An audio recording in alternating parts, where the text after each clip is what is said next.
Yesterday, Texas lawmakers gavelled in for the start of the special legislative session.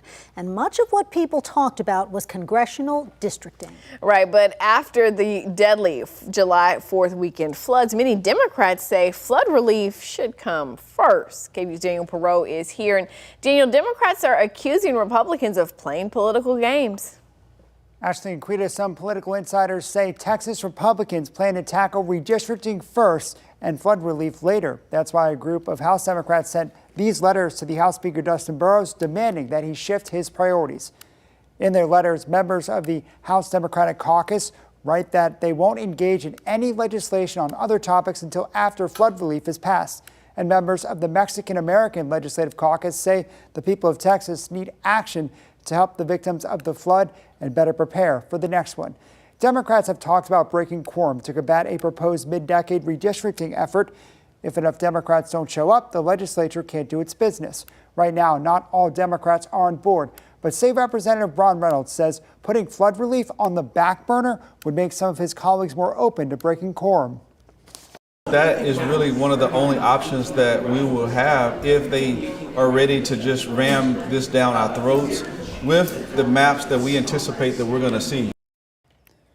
Throughout the 30-day special session, state lawmakers are expected to address flooding. We don't know exactly what the main priority legislation tied to that response will look like, but State Representative Brian Harrison says state lawmakers should take their time to fully understand what happened before looking at solutions.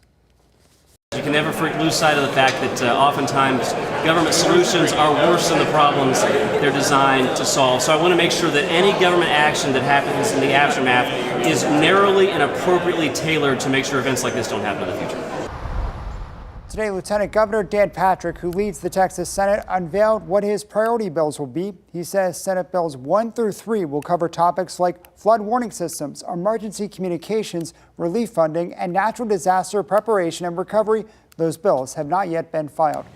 House Democratic Minority Leader Gene Wu told reporters yesterday that he is watching what Republicans choose to take up first very closely. He says all options are on the table for Democrats. Yeah.